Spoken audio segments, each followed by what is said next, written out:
P के हरिप्रसाद, आपका reaction इसके ऊपर? 120 कांग्रेस पार्टी इस समय ये बड़ी जीत की तरफ बढ़ रही है। देखिए, हम लोग हमेशा बोलते आए हैं, हम लोग स्पष्ट बहुमत से हम सरकार बनाएंगे। और एक बात आपने छेड़ी, बजरंग दल और बजरंग बली, अशोक जी ने, यही प्रॉब्लम है भारतीय जनता पार्टी में। हाँ, ये प्रॉब्लम यही है। बजरंग दल है, राजनीतिक दल है, बजरंग बली हमारा आस्था है, और हिंदू धर्म हमारा आस्था है, हिंदुत्व राजनीति है जी। इसमें बहुत फर्क है। यही प्रॉब्लम है, यही प्रॉब्लम खड़ा कर दिया है भारतीय जनता पार्टी ने। हमको जानता है फर्क क्या है, धर्म और राजनीति में फर्क क्या है, इसलिए हम राजनीति को धर्म के बीच में हम मिलाता नहीं है। धर्म अलग है, राजनीति अलग है। और 120 पार किया ना, अभी कोई रोक नहीं सकता है कांग्रेस को। कितना नंबर जाएगा देखते रहिए, कितना नंबर जाएगा, यानी कांग्रेस पिक्चर बाकी है बोला था।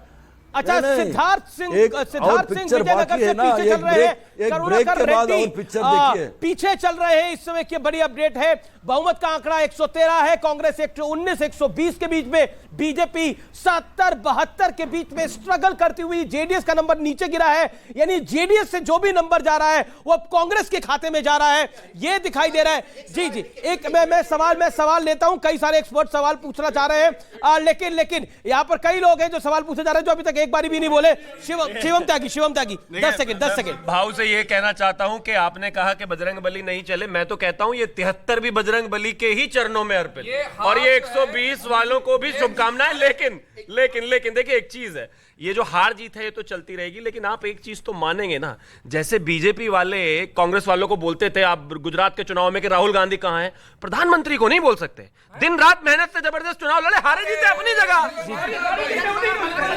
नहीं, देखो इसमें मैं ये बात कहना चाहता हूं कि गृह मंत्री अमित शाह और प्रधानमंत्री नरेंद्र मोदी, जेपी नड्डा, इन्होंने पूरी मेहनत के साथ चुनाव लड़ा, इसमें कोई दो राय नहीं है। पीठ दिखाई नहीं है। आपका कहना यह है कि ये 72 बजरंग बली की वजह से है। एक सेकंड, यदि बजरंग बली का इशू नहीं आता तो कांग्रेस 150 और बीजेपी क्या 30 पे आती? तो आप विश्लेषण कीजिए। नहीं, मैं ये खुद कह रहा हूं आपको। आप मान रहे हैं कि 72 यदि बजरंग जी की वजह से है। एक इंटरेस्टिंग व्यूअर्स, एक देखिए, वो काफी देर से इंतजार कर रहे हैं, उनके पास जाना पड़ेगा। जिंदगी की असली उड़ान अभी बाकी है, मंजिल के कई इम्तिहान अभी बाकी है। अभी तो नापी है मुट्ठी भर जमीन हमने, अभी तो सारा हिंदुस्तान बाकी है। 2024 में भी यही हाल होने वाला भारतीय जनता पार्टी का। ये चाणक्य की हार है, ये जो मोदी मैजिक है उसकी हार है। जी। और ये कर्नाटक की जनता ने उनको भी हराया जो दिन रात जो है नफरत बांटते हैं। एक जीत से किस प्रकार की बातें शुरू हो रही हैं, लेकिन अभी जीत पूरी नहीं हुई है। 2020 का वो बिहार चुनाव आप याद कर लीजिए, जिस बिहार चुनाव के अंदर अंत में जाके किस प्रकार से उलटफेर हुआ, ऐसा ना हो जाए। जी, लेकिन उलटफेर होता हुआ नहीं दिख रहा। डॉली शर्मा भी कांग्रेस पार्टी से है। बीके हरिप्रसाद जी, आपका बहुत बहुत शुक्रिया हमारे साथ जुड़ने के लिए। गौरव भाटिया, आप हमारे साथ बने रहिए। डॉली शर्मा, एक बड़ी जीत की तरफ कांग्रेस पार्टी बढ़ती हुई, इस जीत का कारण कौन है? मल्लिकार्जुन खड़गे या फिर राहुल गांधी या फिर डीके शिव कुमार जी? देखिए, मुझे लगता है सबसे पहले ये कर्नाटक की जनता की जीत है, उनके मुद्दों की जीत है। राहुल गांधी जी की भारत जोड़ो यात्रा 22 दिन कर्नाटक में रही, लाखों लोग रोज राहुल गांधी से मिले, उन्होंने अपनी समस्याएं राहुल जी के सामने रखी, और उन समस्याओं को उठाकर लोगों की जो मांग थी, जो जनता वहां चाहती थी, क्योंकि वो 40% कमीशन की सरकार से बहुत दुखी थी, परेशान थी। चाहे कॉन्ट्रैक्टर एसोसिएशन ले लीजिए, चाहे स्कूल्स की एसोसिएशन ले लीजिए, चाहे किसान ले लीजिए, कोई भी वर्ग वहां इस सरकार से 40% कमीशन की सरकार से खुश नहीं था। तो जो जीती है वो कर्नाटक की जनता जीती है। राहुल गांधी जी की भारत जोड़ो यात्रा, डीके शिव कुमार जी का मैनेजमेंट और पूरी की पूरी कांग्रेस पार्टी का कार्यकर्ता, ये कांग्रेस के एक व्यक्ति की, जिसने दिन रात कांग्रेस के एक व्यक्ति की जीत है, और मोदी जी के चेहरे की हार है। मोदी जी के चेहरे की हार है। गौरव भाटिया का मैं रुक कर सकता हूं, में दिखाया वो हार। गौरव भाटिया का मैं रुक कर सकता हूं। और जी, गौरव भाटिया गौरव भाटिया, आपको मेरी आवाज मिल रही है? लगता है वो चले गए हैं। लेकिन बीजेपी को ये झटका लगता हुआ, लेकिन क्या गुटबाजी की वजह से बीजेपी हारी है, जैसा कुछ चुनावी विश्लेषक कह रहे हैं? क्या गुटबाजी की वजह से बीजेपी हारी है, ये कई विश्लेषक कह रहे हैं। शहजाद पूनावाला हमारे साथ जुड़ रहे हैं कुछ देर में, हमें न्यूज वॉल पे दिखाई दे रहा है बीजेपी का नंबर अब और कम होता हुआ, बीजेपी 71-70 पे पहुंचती हुई अब, लेकिन कांग्रेस को अच्छी बढ़त मिलती हुई। वो जो बीजेपी की सीट कम हुई है वो जेडीएस के खाते में जाती हुई। बीजेपी की जो भी सीटें कम हो रही है वह या तो उसका बड़ी संख्या, बड़ा चंक कांग्रेस को जा रहा है या फिर जेडीएस को जा रहा है, अन्य के खाते में कुछ नहीं जा रहा। यानी सीधी लड़ाई में कांग्रेस बीजेपी को हरा रही है, यह बड़ी बात है। क्या आपको लगता है कि गुटबाजी भी एक इंपैक्ट करके गई है भारतीय जनता पार्टी के ऊपर? कई सारे एक्सपर्ट कुछ कहना चाहते हैं गुटबाजी के ऊपर। सर, आपसे मैं पूछना चाहता हूं, आलोक जी, क्या गुटबाजी ने बीजेपी को थोड़ी मार मारी है इस बार? कोई गुटबाजी नहीं, सवारी गिरते हैं मैदान जंग में, वो तिफल क्या गिरेंगे जो घुटनों के बल चलते हैं। हमने सारी फौज उतार कर लड़ाई लड़ी, जीत और हार तो होती रहती है, लेकिन मैं हरिप्रसाद जी से पूछना चाहता हूं कि चुप रहिए, इन्होंने कहा कि एक सेकंड, मेरा आप लोगों से निवेदन है, सामान्य इलेक्शन का कार्यक्रम है, इसमें आप सबके पास मैं आ रहा हूं, मौका दे रहा हूं। राहुल गांधी जी की जो ये यात्रा थी, वो तो गैर राजनीतिक यात्रा थी, उसको कैसे जोड़ रहे हैं? अब फायदा हो रहा है उनको राजनीति में, तो क्या करिएगा? दूसरी चीज, इन्होंने पब्लिक वोट दे रही है ना आलोक जी। कहा कि सारे लोगों को राजस्थान ले जा रहे हैं, क्या ये अपने विधायक को गाय बकरी समझते हैं? जी, विधायक को गाय बकरी समझते हैं? गुटबाजी, मेरा सवाल ये है, क्या बीजेपी को गुटबाजी की मार झेलनी पड़ी है? बिल्कुल झेलनी पड़ी है। ये जो हार है इसमें गुटबाजी का भी क्या गुटबाजी जैसे आप कह रहे हैं? कई लोग छोड़ के चले गए, कई लोगों ने विद्रोह किया, इंडिपेंडेंट। यार आप बोल रहे, मैं बोल रहा था क्या? प्लीज। हिमाचल में भी क्या हुआ? हिमाचल में कांग्रेस जीती, उसमें मेजर इंपैक्ट जो था वो गुटबाजी का था। ये भी गुटबाजी कंट्रोल नहीं कर पाए क्योंकि फ्री फॉर ऑल हो गया था। येदियुरप्पा को सत्ता से निकालने के बाद वहां ऐसा कोई कंट्रोल करने वाला नेता बचा। पर येदियुरप्पा को सत्ता से हटाना बीजेपी की बड़ी गलती मानी जाएगी? बहुत बड़ी गलती थी। यदि येदियुरप्पा के नेतृत्व में ये चुनाव होता मुख्यमंत्री के, और मुझे लगता है कि टुवर्ड्स लास्ट नरेंद्र मोदी, अमित शाह इस बात को समझ गए थे कि येदियुरप्पा के साथ जो हुआ वो गलत हुआ। अमित जी बूंद से गई वो हौद से नहीं आती। सही बात आपकी जी, लेकिन क्या आपको लगता है येदियुरप्पा इंपैक्ट रहा? जिस तरह से वो पॉपुलर नेता है, लिंगायतों के आज की तारीख में भी बड़े नेता हैं, उनका बेटा बहुत पॉपुलर है, तभी उनको हेलीकॉप्टर दिया गया प्रचार करने के लिए। क्या आपको लगता है कि एक जो गोलबंदी थी बीजेपी में, जो खेमेबाजी थी, उसका इंपैक्ट पड़ा? देखिए अभी मैं इसको खेमेबाजी नहीं कहूँगा, लेकिन हाँ 3.5 साल में 2 मुख्यमंत्री जब बदलते हैं, नेतृत्व परिवर्तन होता है तो सरकार चलाने में दिक्कत आती है। लेकिन जहाँ तक जो लोग छोड़ के गए, जगदीश शेट्टार को बजरंगबली का आशीर्वाद नहीं मिला, 23,000 वोट से वो सेंट्रल गृह मंत्री अमित शाह ने मेरे इंटरव्यू में बोला था कि कोई हारे ना हारे, ये जरूर हार रहा है अपना चुनाव। 23,000 वोट से पीछे चल रहे हैं वो अभी इलेक्शन कमीशन। 23,000 वोटों से जगदीश शेट्टार पीछे चल रहे हैं। तो एक इंटरेस्टिंग बात ये है, मैं आपसे बोलूंगा, अभी आप बहुत बड़ा शेयर कर रहे थे, लेकिन ये जगदीश शेट्टार को आप लेकर भी आए, लेकिन फायदा कुछ नहीं हुआ। मैं सिर्फ ये कह रहा हूं कि पूरी ताकत भारतीय जनता पार्टी ने झोंक दी थी पुनः वापसी के लिए कर्नाटक में। यदि नहीं झोंकनी चाहिए थी, यदि कर्नाटक जो रुझान दिख रहे हैं, जो रुझान दिख रहे हैं, यदि ये नतीजे में परिणत होंगे तो क्या भारतीय जनता पार्टी मानेगी कि ये नरेंद्र मोदी की हार है? एक सवाल जो कि बार बार कहा जा रहा है कि बीजेपी ने पूरी ताकत झोंक दी। मुझे लगता है इट इज एडवांटेज बीजेपी कि जिसके अंदर बीजेपी, अगर बीजेपी को लग भी रहा है कि चुनाव बीजेपी का चुनाव नहीं बन रहा, तो बीजेपी पूर्णतः मेहनत करती है चुनाव के अंदर। और एक इंटरेस्टिंग फैक्ट मैं शेयर करना चाहता हूं व्यूअर्स आपके साथ। मैं गृह मंत्री अमित शाह के साथ मैंने तकरीबन 14 घंटे बिठाए उनके साथ कैंपेन ट्रेल के अंदर, और उस कैंपेन ट्रेल में गृह मंत्री अमित शाह के साथ बहुत सा संवाद हुआ। लेकिन एक इंटरेस्टिंग एनेक्डोट मैं आपके साथ व्यूअर शेयर करना चाहता हूं।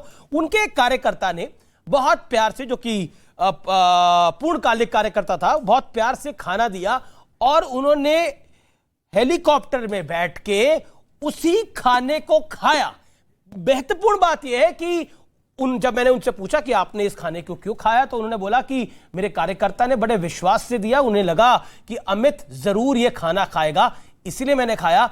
इस प्यार को, ये जो कार्यकर्ता प्यार करता है, इसको माथे से लगाना चाहिए। महत्वपूर्ण यह है कि संगठन शक्ति भारतीय जनता पार्टी की है, और उस संगठन शक्ति के तहत जो जगदीश शेट्टार की हार हो रही है, यानी बीजेपी से नेता अगर अलग हो जाता है तो उसका जनाधार उसके साथ नहीं जाता। यह सेकंड प्रूफ है कर्नाटक के अंदर। येदियुरप्पा ने पार्टी को छोड़ा था, उतना बड़ा लाभ उन्हें नहीं हुआ जितना लाभ उन्हें बीजेपी में होता था। जगदीश शेट्टर ने पार्टी को छोड़ा, उनका अपना डिबैकल हो गया, अपनी बड़ी हार हो गई। यह बहुत महत्वपूर्ण है। यानी बीजेपी के बिना कोई भी नेता अपने आप को कितना भी सूरमा समझे, कमल के निशान के बिना, तो वो उतना बड़ा सूरमा नहीं रहता, इसमें कोई दो राय नहीं है। और हमने ये उमा भारती के साथ देखा होते हुए, हमने येदियुरप्पा ने जब पार्टी को छोड़ा था उनके साथ होते हुए देखा, जगदीश शेट्टर इस बार के चुनाव का एग्जाम्पल है। वो डेंट तो कर सकते हैं लेकिन वो अपना, और यहां तो जगदीश शेट्टर अपना चुनाव हार रहे हैं। That is the whole point.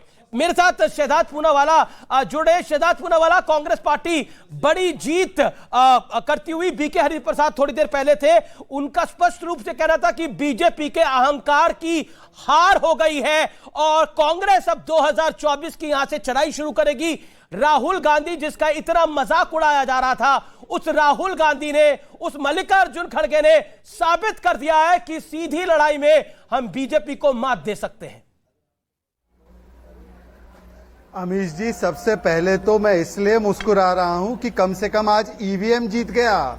बाकी कौन जीता कौन हारा ये तो 12:30-1 बजे तक स्पष्ट हो जाएगा, जब 15, 16, 17 राउंड की काउंटिंग हो जाएगी। पर कम से कम आज ईवीएम महाराज की विश्वसनीयता बहाल कर दी कांग्रेस ने, इसके लिए मैं हाथ जोड़ के उनको नमस्कार करता हूं। दूसरी बात, अमीश जी, अगर आप अभी हमारा वोट शेयर देखें तो हमारा वोट शेयर 36 पार कर चुका है, मतलब कि जो पिछली बार था उतना या उससे ज्यादा वोट शेयर। और जहां तक मुझे पता है, संभवतः यह भारतीय जनता पार्टी का बेस्ट वोट शेयर परफॉर्मेंस है कर्नाटका के इतिहास में, जबकि कांग्रेस का यह बेस्ट परफॉर्मेंस इतिहास के लिहाज से देखे तो नहीं है। 1978 में उनका इससे भी ज्यादा वोट शेयर आया था। इसका मतलब कि वो एंटी करप्शन का या जो एक एंटी इनकम्बेंसी का नैरेटिव बनाया गया था, वो पूरी तरीके से कांग्रेस पार्टी का ध्वस्त हुआ है। जैसे यूपी में हमारी क्लीन स्वीप हुई है, वो क्लीन स्वीप तो नजर ही नहीं आ रहा अभी तक। अगर ये clean sweep election anti incumbency election होता, अमीश जी, आपने कितने ही 100 इलेक्शन कवर किए हैं, तो हम लोग आज 50-60 भी क्रॉस नहीं कर पाते। और ये 140 पे होते और किसी स्टूडियो में डांस भी हो रहा होता, तो वो स्टूडियो में भी डांस नहीं हो रहा। और कांग्रेस पार्टी भी बड़ी कश्मकश की स्थिति में है। होटल बुक करा दिया है, रिजॉर्ट बुक करा दिया है, इसको फोन घुमा रहे हैं। इसका मतलब असुरक्षा का भाव अभी भी है कांग्रेस में। मैं आपको कह रहा हूं 1-1.5 बजे तक रुकिए, स्थितियां साफ हो जाएंगी। कम से कम आज ईवीएम महाराज की जीत हुई, इसके लिए मैं हार्दिक रूप से आपके दर्शकों को बधाई देता हूं, शुभकामनाएं देता हूं। जी, मेरे साथ जेडीएस के नेता भी जुड़ रहे हैं, लगातार मेरे साथ बने हुए हैं। आकाश खंडाले। आकाश खंडाले जी, आपका एक सपना था कि सीटें हो जिस भी पार्टी की, वो 100 और 105 के बीच में हो या फिर 100 से नीचे हो, लेकिन वो सपना पूरा नहीं हो रहा है। कर्नाटक की जनता ने क्लियर मैंडेट, ऐसा लग रहा है, कांग्रेस की तरफ रुझान जा रहे हैं और जेडीएस 26 सीटों के साथ है, बीजेपी 73, 72, 74 इसके इर्द गिर्द घूम रही है। क्या आपको लगता है ये आपके लिए सेटबैक है? जो आप सपना देख रहे थे वो सपना पूरा नहीं हो पाएगा? नहीं अमित जी, मेरा इतना ही कहना है कि आप और थोड़ा इंतजार कीजिए, जो रिजल्ट निकल के आएगा आखिरकार। एक स्थिति जो है, हम बहुत होपफुल है। अभी 15 से 16 सीटें ऐसे हैं जहां पर नेक टू नेक जेडीएस का बीजेपी या कांग्रेस से फाइट चल रही है। तो जैसे राउंड आगे आते जाएंगे वैसे नतीजे जो है चेंज होते जाएंगे और कांग्रेस की जो सीट दिखा रहे हैं इनमें से बहुत सारा चेंज होंगे, ऐसा हमको लगता है। लेकिन मेरा एक आपसे एक सवाल जरूर है आपसे, और मैं इस सवाल को इसलिए पूछ रहा हूं। आप कह रहे हैं कि नेक टू नेक 15 सीटों में चल रहा है। देखिए, कहानी आगे बढ़ गई है, 11:30 से समय ऊपर बीत चुका है। यहां से आपको जो संभावनाएं नजर आ रही थी वो संभावनाएं विलुप्त होती जा रही हैं। क्या आपको लगता है कि आप एक बार फिर विपक्ष में बैठने को तैयार हैं और इन 26 को रिटेन कर पाएंगे? मेरा तो बड़ा सवाल आपसे ये है, क्योंकि कांग्रेस अगर 118 है, आप अपने 26 को रिटेन कर पाएंगे? आपके लिए तो सवाल ये होगा, कांग्रेस तो राजस्थान लेके जा रही है, उनके पास तो राजस्थान है, आपके पास तो ना राजस्थान है ना छत्तीसगढ़ है, कुछ नहीं है आपके पास। नहीं अभिष जी, कांग्रेस का ये ओवर कॉन्फिडेंस है। रिजल्ट जो है आप देखिए, इसमें जरूर बदला होगा। और रही बात 26 की, तो हमको जितना एनालिसिस है कि हमारी सीटें 35 के ऊपर जाएगी, और जो जहां पर होपफुल है हम कि जहां सीट आए वहां पर क्या है, सिर्फ 500-1000 का डिफरेंस चल रहा है। तो अगले 1 घंटे में ये जो स्थिति है चेंज होगी, ऐसे हमको अपेक्षा है। बड़ी तस्वीर आ रही है। प्रियंका गांधी वाड्रा हनुमान मंदिर पहुंच गई है। शिमला में जाकू हनुमान टेम्पल है, वहां पहुंच गई हैं और वहां पर वो बजरंग बली की प्रार्थना कर रही है। शहजाद पूनावाला, कांग्रेस पार्टी कह रही है कि बजरंगबली का इस बार आशीर्वाद था और पवन पुत्र का आशीर्वाद राहुल गांधी के साथ था, मल्लिकार्जुन खड़गे के साथ था, जो दलित का बेटा है। इस बार बीजेपी ने सिर्फ उनका नाम लिया, लेकिन हनुमान जी का जाप किया कांग्रेस पार्टी ने, और उसका इनाम और परिणाम दोनों देखने को मिल रहा है। और चुनावी विश्लेषकों का मानना है कि बीजेपी की गुटबाजी उसे ले डूबी। देखिए, ऐसा है, महावीर विक्रम बजरंगी कुमति निवार सुमति के संगी। तो आज प्रियंका वाड्रा जी जब पवन पुत्र अंजनी पुत्र के दरबार में पहुंचे हैं तो कम से कम सुमति के संगी रहे, और जो कुमति करने वाले, कुमति जिनके साथ ग्रसित है, जो रहमान खान बोलते हैं जय बजरंग बली का नारा डरावना नारा है, डर पैदा करता है, उसके लिए क्षमा याचिका भी करे और उसके लिए एक प्रकार से माफी मांगे, तो मुझे लगता है ये बेहतर होगा। जहां तक सवाल है, देखिए, गुटबाजी की या ये सारी चीजों की, ये विश्लेषण जब नतीजे फाइनल हो जाएंगे तब इस पे चिंतन करना, इस पे विश्लेषण करने का अर्थ बनता है। मैं कह रहा हूं कि यदि इतनी प्रतिकूल स्थिति होती हमारे लिए, इतनी ही प्रतिकूल स्थिति होती हमारे लिए, तो आज हम लोग सबसे हाईएस्ट ऐतिहासिक वोट शेयर के पटल पर कैसे पहुंचते हैं? अमीश जी, आपको मैं एक प्रकार से जो बता रहा हूं, आंकड़ा आप चेक करिए। कांग्रेस का वोट शेयर देख रही है, 44% कांग्रेस का वोट शेयर टच कर रहा है, 43% के पार है, टचिंग 44%। बीजेपी के साथ उसका कितना बड़ा गैप है? आप वोट शेयर की कहानी कर रहे हैं, वोट शेयर ले लीजिए, सीटें ले लीजिए, कांग्रेस बहुत आगे आप लोगों से। इस बात को बीजेपी को अंडरस्टैंड करना पड़ेगा कि कर्नाटक में सीधी लड़ाई के अंदर कांग्रेस ने चुनाव को हरा दिया है भारतीय जनता पार्टी को, जिसके नतीजे रुझान दिखाई दे रहे हैं। लेकिन मैं एक मूल सवाल के ऊपर आता हूं। डॉली शर्मा, क्या ये कांग्रेस पार्टी का ओवर कॉन्फिडेंस नहीं है? मुझे याद है साल 2018 में नवंबर का महीना, दिसंबर का महीना, जब नतीजे आए थे 3 विधानसभाओं के और कांग्रेस ने तीनों विधानसभाएं जीत ली थी, लेकिन 2019 का चुनाव आते आते मोदी की लहर आई थी और हमने देखा था क्या हश्र हुआ कांग्रेस पार्टी का। मध्य प्रदेश, राजस्थान, जहां पर कांग्रेस, राजस्थान में तो एक भी सीट नहीं मिली थी, मध्य प्रदेश में एक सीट मिली थी, वो भी नकुलनाथ की। क्या आपको लगता नहीं है कि सीधा 2024 की बात कर देना? बीच में 3 विधानसभा चुनाव भी हैं, अभी बीजेपी पीछे गुजरात का चुनाव जीती है बहुत बड़े मैंडेट के साथ। जिस तरह से आपके वरिष्ठ नेता बी के हरि प्रसाद कह रहे थे कि 24 में अब पत्ते खुल गए हैं और 24 में क्या होगा, it is over confidence of Congress. एक जीत मिली, उसके बाद आप बोल रहे हैं कि देखिए अब तो 24 में मोदी हार जाएंगे। देखिए, अगर भारतीय जनता पार्टी गुजरात जीती तो हिमाचल प्रदेश कांग्रेस भी जीती, और जेपी नड्डा के हिमाचल प्रदेश से आते हैं जेपी नड्डा, और जेपी नड्डा जी की करारी हार हुई। वहीं कांग्रेस के अध्यक्ष कर्नाटका से आते हैं और कर्नाटका में किस तरीके से कांग्रेस पार्टी जीत रही है वो किसी से छुपा हुआ नहीं है। सारे मुद्दे भारतीय जनता पार्टी ने जो बांटने के, हमेशा 5 साल बाद अदला बदली होती है, अदला बदली हर 5 साल बाद हो जाती है अदला बदली। देखिए, it is a pattern in Karnataka. मैं अमीश जी मैं आपसे एक बात कहना चाहूंगी कि आज कर्नाटक की जनता की जीत हुई है और भारतीय जनता पार्टी की 40% कमीशन की सरकार की हार हुई है।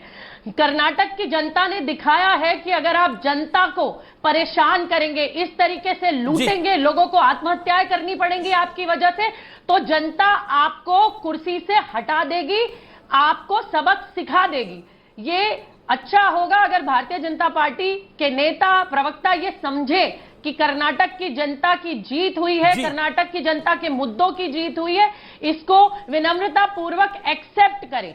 जैसे कांग्रेस पार्टी बड़ा दिल दिखाकर विनम्रता से अपनी हार एक्सेप्ट करती थी, ऐसे ही आज भारतीय जनता पार्टी के प्रवक्ता कर नहीं पा रहे हैं। लेकिन देखिए, आज अच्छा, ईवीएम पर आपका भरोसा बरकरार है? एक सवाल डॉली जी, देखिए, डॉली जी, ईवीएम पे आपका भरोसा बरकरार है, ये जान के पूरे देश को खुशी होगी। जब हमारी हार हुई है, जहां जहां जिन प्रदेशों में कांग्रेस पार्टी हारी है, हमने विनम्रता पूर्वक हार एक्सेप्ट की है, हमने किसी पर ठीकरा नहीं फोड़ा है। ये इनको भी समझाइए आप। मैं पिछली डिबेट में भी बैठी थी जब हम हिमाचल जीते थे, मैं तो साक्षी हूं, जब कांग्रेस हारी है ईवीएम पे दोष आया है। कहीं नहीं बोली अमीश जी, हमने नहीं बोला अमीश जी, ये इनको आप करेक्ट कीजिए। आज कर्नाटक की जनता की जीत हुई है और 40% कमीशन की सरकार की हार हुई है। जी, शहजाद पूनावाला के पास मैं चलता हूं। शहजाद पूनावाला, क्विक रिएक्शन आपका कि आप हार को अब आप स्वीकार करिए, आपकी हार हो गई है इस बार। क्या अमीश जी, जब हिमाचल प्रदेश में हम 0.9% से पीछे रह गए तो हमने हार स्वीकारा नहीं था? और उस समय हमने नहीं कहा था ईवीएम गड़बड़ है? जब चुनाव जीतो तब ईवीएम ठीक, जब चुनाव हारो तो ईवीएम पर टीकड़ा फोड़ना, ये संस्कृति कांग्रेस पार्टी की उत्तर प्रदेश से लेकर उत्तराखंड में सब जगह उन्होंने ईवीएम को दोष दिया है। आज ईवीएम बहाल हो गए, पहली बात। दूसरी बात, मैं डॉली जी से पूछना चाहता हूं, यदि ये भ्रष्टाचार के विरुद्ध मैंडेट है, सो कॉल्ड मैंडेट, तो 3 चीजें समझाइए। पहला, हमारा वोट शेयर घटा नहीं बल्कि बरकरार रहा है, बढ़ा है कैसे? दूसरी बात, आपके खुद के जो प्रदेश अध्यक्ष हैं उन पर भ्रष्टाचार के 2 मामले हैं और कोर्ट ने उनको राहत नहीं दी, तो बोलिए चुनाव के अंदर उठाए, लेकिन अब कांग्रेस का आंकड़ा 120 पहुंचे हुए। क्या आपको लगता है कांग्रेस की ये जो बड़ी जीत है, इसके अंदर एक विश्लेषण ये भी है कि कांग्रेस ने जो वादे करे, जो रेवड़ियों की बात करी, उसकी वजह से ये जीत हो रही है? बिल्कुल, देखिए सबसे पहले बिल्कुल बड़ी जीत है, बधाई है इनको, लेकिन जिस तरह से बड़बोलापन है इनका, एक जीत हुई है और आप देखिए इनकी भाषा, इनकी शैली, इनका जो दम्भ है वो बोल रहा है। तो मेरा बस ये इतना मानना है कि देखिए ठीक है, ये जीत है, लोकतंत्र है, लोकतंत्र की जीत हुई, जीत हार लगी रहती है, लेकिन एक ही जीत में कि 2024 को ये टारगेट करने लगे। आपने अमित जी कहीं नहीं देखा होगा, गुजरात भी देखा होगा आपने, लेकिन किसी भी जीत के बाद कभी भी बड़बोलापन नहीं देखा होगा किसी। एक मिनट, अभी तक आप ही लोग बोलते रहे, अभी तक आप लोग ही बोलते रहे, लेकिन इस तरह से मैं अमित भाई के साथ भी बैठी हूँ इतने दिन तक, लेकिन कभी मैंने नहीं देखा कि एक जीत हुई और आप तो हमने दुनिया फतह कर लिया। लेकिन आप इनका बड़बोलापन देखना शुरू कीजिए। जी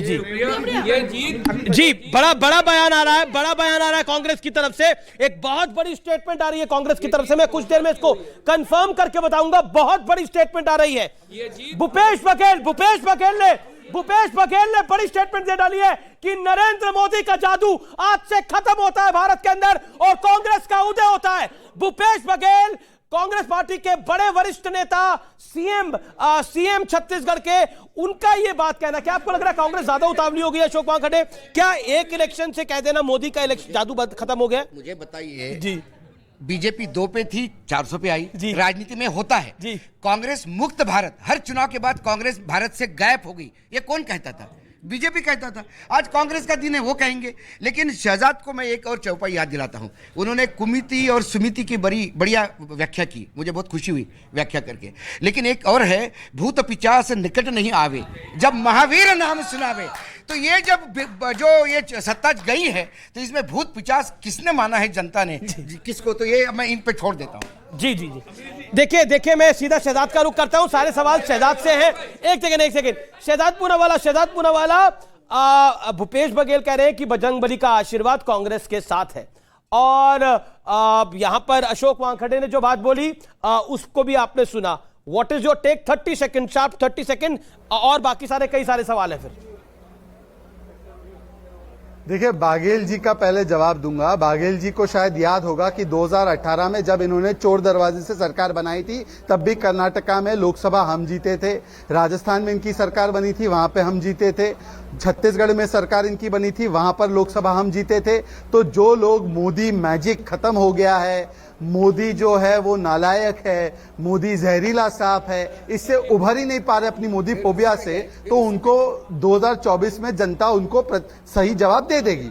दूसरी बात, जहां तक अशोक वानखेड़े जी का कहना है, तो भूत पिशाच निकट नहीं आवे, यही तो हम कह रहे थे, इसलिए तो जय बजरंग बली बोलना है। परंतु जो कह रहे थे जय बजरंग बली से ही डर लगता है। अब ऐसे लोगों पर कांग्रेस पार्टी क्या कार्रवाई करेगी जब आशीर्वाद मिला है तथाकथित रूप से?